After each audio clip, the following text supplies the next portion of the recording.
Okay, guys, this show, I cannot wait. This is going to be so good. 2 truths and a lie. Susan, tell us about 2 truths and a lie. Okay, what is this game we're playing? Yeah, so I used to play this game years ago, and I haven't seen it around lately, so I'm glad we're playing it again. And by the way, it's a great first date kind of thing to play too. We were talking about that a little while ago. I'm going to make 3 statements. 2 of them are true, and 1 of them is a lie. And you have to figure out which one is the lie. Okay? You ready, honey? I'm scared. I'm scared what I'm going to learn, but let's go. I'm going to be a little tame just because we're on the show. Yeah, all right. Keep it all above board. Yeah. Oh, yeah. Well, yeah. All right. Hello. Oh, wait a minute. I got to scratch a couple of things out this one and this one. Okay. I was queen of my high school prom.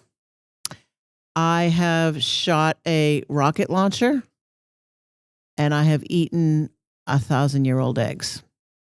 Okay. What? Why did you eat eggs that are 1,000 years old? Start with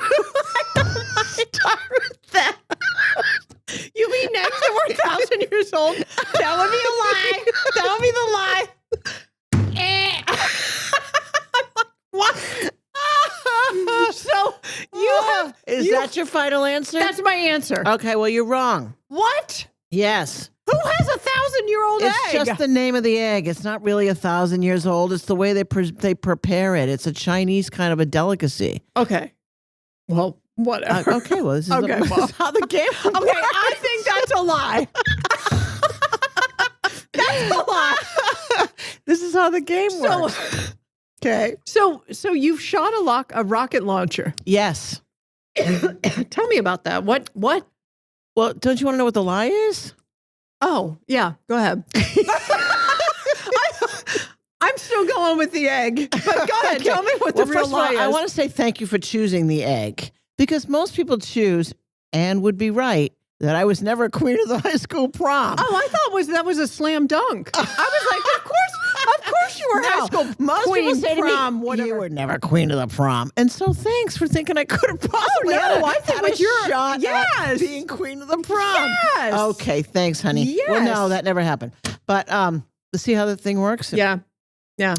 So I, many years ago, I was sent by the company I was working for to Japan to study customer service and how they did things in Japan. And a person who was in my study group was working for a company that makes munitions in southern Maine.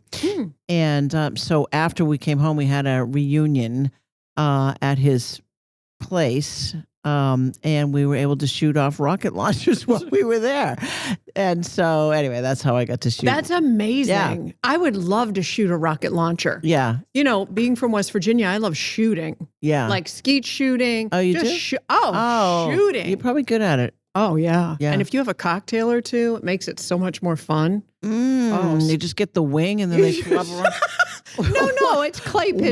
Oh, You know, okay. no, I'm not maiming anything. Okay. But yeah, I'd love to shoot a rocket launcher. Yeah. Well, all right. Wow. Well, I think that opportunity is closed. That window is closed now. When you say munition, is that like forgive me, is that bullets? What is No, I think munition? it's heavy artillery. Oh. And I remember, like, this goes way back, so I may not have my facts quite right.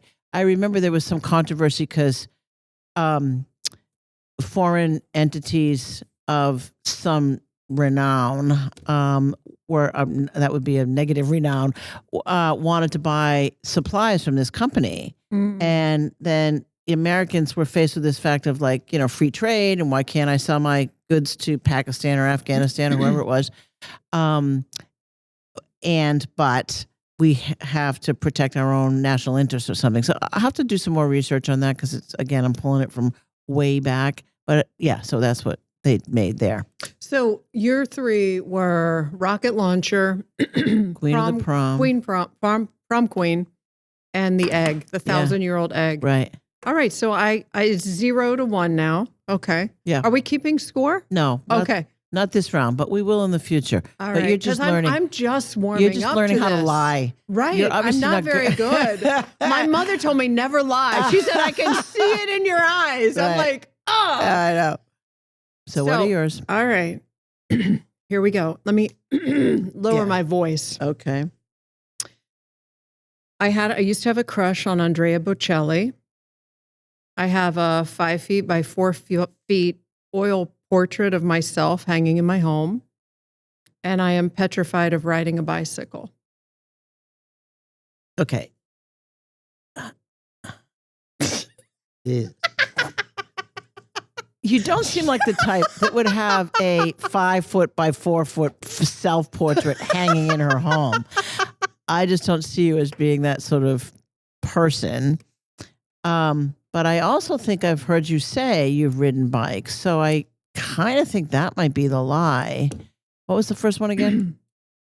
I have had a crush on Andrea Bocelli. Everybody has a crush on Andrea Bocelli. Stand in line, honey. Oh. Not anymore, though. Not anymore. The crush is over. Just in case you're wondering. Oh, Yeah. okay. Was it replaced by somebody else, or you just? Oh wait. Well, I'm sure there's other people. Yeah. Okay. I'm going to say it's the portrait of you in your home. I just can't believe that you would have a 5 foot by 5 foot portrait of you in your home. You're wrong. What, now, don't tell me you light a bank of candles in front of it every morning. Now that will really flip me out. I wake up and I go, oh. No, it's an oil portrait. It's not just of me. It's my brother and a dog that we had when we were younger. But childhood, 5 feet by 4 feet, oil painting. Right. I guess that's something that we used to do back in the day. Yeah, that's true. Now that I think about it, everybody had one of those. Yeah. I don't know what to do with it. And I feel like I'm going to, go to a bad place if I get rid of it. And you can't take it to Goodwill. No. Like, who's going to want that? Nobody. No. Nobody's going to want it. Anyway, Okay, well, good luck with that. Petrified of riding a bicycle because I've had every bicycle accident you could ever have. I've already had it. I didn't break any bones, but I've flipped over the handlebars. I've skidded on gravel. I've fallen off going down a cliff. I mean, bikes, I just don't do. So if you told me, for instance, hey, Jenny, let's get on these bikes and let's go 10 miles, that way and do X, Y, and Z, I would say, Susan, I'll meet you there. And I just start walking. Oh, that's interesting. No, yeah. If it's a bike, I'm out. Oh, that's fascinating. That's what the point of this game is. We get to know one another. Yeah. Interesting. Yeah. Okay. So now we're 0 for 0. All right. Yeah. But we're not keeping score. No. That's right. All right. Hit me with another one. Hit me. Okay. So let's see. I was a spelling bee champ.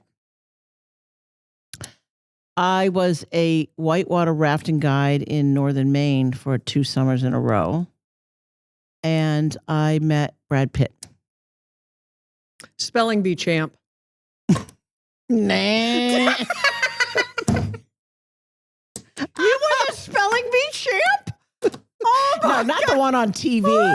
No, not the one on TV. But but I mean, I don't even when I was younger. That's But amazing. Trust me, those skill sets have gone way out the window by now. Thank God for autocorrect and spelling. Nobody has to spell anything anymore. Yeah. But back then, no, it was the whitewater rafting guide. Oh, I thought for sure you'd be So that. this is how you play the game. Like the more description you can put in, like it was in northern Maine, you're like, oh, okay, well that must have been Right. it. Yeah, that's her. Yeah. Yeah, and you're outdoorsy and you're skiing. Right. And it you're, could be. I'm like, no, she's an you're right. outdoor. She's a rafting guide. It could match. You're right. Yeah. Were you a ski instructor also? No.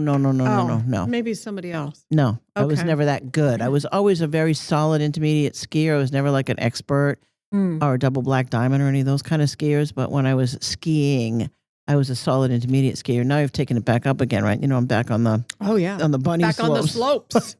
To try to build up my skill set. I remember skiing when I was a kid and they had that tow rope and our gloves, they were not real leather. Yeah. And so I would hold on, and the lining on the glove was coming off on the tow rope. Yeah. And I was just sinking back down, trying to Oh, hold, right. knocking Yeah. everybody down. Those things are actually dangerous. I'm glad I don't see them anymore in the ski. Well, you know, it's like safety belts. I mean, we didn't do a lot of things back then. Yeah, that's true. Yeah. So with this game, Susan, is it good to embellish your 3 items quite a bit, give more adjectives, or is it best to just lay it out? I'm not the truth and lie expert, or I don't do coaching classes after work. I want to learn mahjong. Do you know how to do mahjong? No, but everybody is playing mahjong. We need to learn. Yeah. Apparently, it's not that quite as easy to learn. No, it's a mental game. I watched a bunch of friends play it. Right. And it is, you've got to know what's going on, and you've really got to strategize. Yeah. It's awesome. It looks awesome. Right. Everybody's into it. It seems to be the game of the moment. Yeah, like pickleball and mahjong. That's what everybody's doing. Okay. Yeah. Well, we'll do that too. And we should see if we could find a mahjong person. Actually, I know a mahjong person who could be helpful to come onto the podcast and teach us how. And give us lessons. Yeah. Okay, that's good. I'll put that down. Yeah, write that down. Okay, we're back to the show. 2 truths and a lie. My turn? Your turn. Okay, here we go. It's just so hard to keep a straight face with this. It's like, true. What? All right. I love eating a hamburger made on a George Foreman grill. I love visiting Las Vegas, and I stayed in a convent in the Dominican Republic. I think it's the Las Vegas. You're right. I know, because it's just it's like Sodom and Gomorrah, that place. Oh. Although I don't mind going for a couple of nights. In fact, I was married in Las Vegas. Did you know I ever got married at the Elvis Presley Chapel? Yeah. No. I'm not kidding.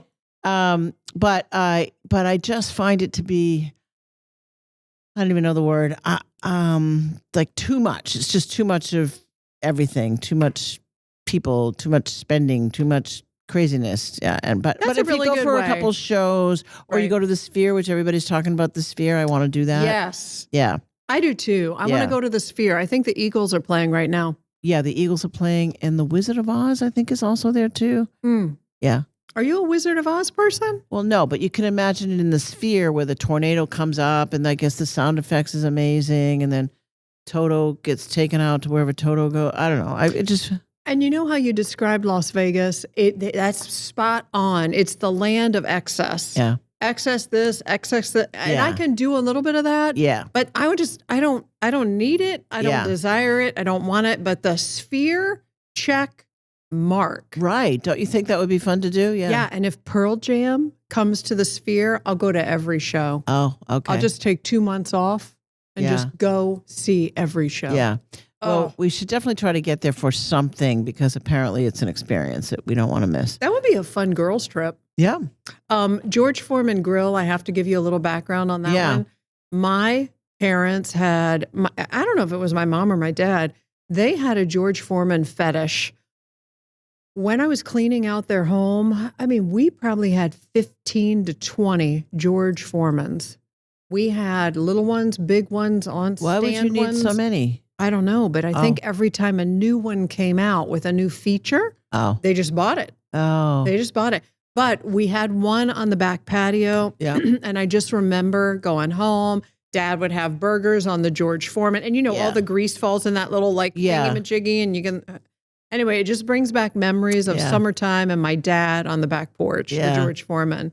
The convent, yes, I did a mission trip 4 million years ago to the Dominican Republic. And we stayed in a convent. Yeah. And that was interesting. They served beer in the convent. Yeah. Back then. Well, that's the only way you'd be able to get through that kind of life is actually have a couple of beers. But there is a great place in Puerto Rico that's an old convent that's been converted to a hotel, the name of which El Convento, I think, which would mean convent in Spanish, and it's in Old San Juan, and it's a very cute place. The rooms are very small, as would be typical of nuns and rooms. But yeah, it's a converted convent. Yeah. The more we do this show, the more I learn about you, the more I laugh, the more I just love the person that you are. I mean, you're just... For sleeping in a convent? No. I just mean this whole game thing, this whole 2 truths and a lie thing. I mean, it's just like come on. But I do recommend that each of our listeners play this game with someone. Yeah, it's a great way to get to know somebody. And it's a good like icebreaker if you're in a new friend group. That's a great icebreaker to use, to truth and a lie. Would you do this at a dinner party? Because you are the dinner I have party done person. it at dinner parties. Yeah, in fact, I might do it tonight. I'm putting on a dinner party. She's throwing a dinner party and then she's hopping off to Europe. No big deal. Just doing that. Well, that's amazing. No, but as we've talked in previous podcasts, this is very easy for me to do. I can pull it off like that because I've been doing it for so long. I know. And you could too if you did it as many times a week as I do. I don't even have cloth napkins. I know. You'd have to get those. I mean, that's so bad. No, you'd have to get those. I'll get you those. Oh. If you have a dinner party, I'll bring the cloth napkins. How's that sound? That sounds great. As a hostess gift. Yeah. And remind me what to do and what not to do. Yeah. Okay. Oh, God, I'm sweating already. Okay, guys, this has been so much fun. I'm now addicted to 2 truths and a lie, and I want to get a Mahjong trainer. Yeah. But yeah. Well, I want to get the guys. So you want me to concentrate on the guys? You concentrate on Mahjong? Or do you, because I know people who play Mahjong at the. Yeah. Okay, you want me to get them both? Absolutely. Okay. Yeah. All right, guys, so this has been 2 truths and a lie, wrapping it up. We thank you for listening and hope you enjoyed this podcast. If you did, please share this show with friends and family and subscribe to our YouTube channel. This way, you'll never miss weekly drops. Stay strong, dream big, and floss your teeth.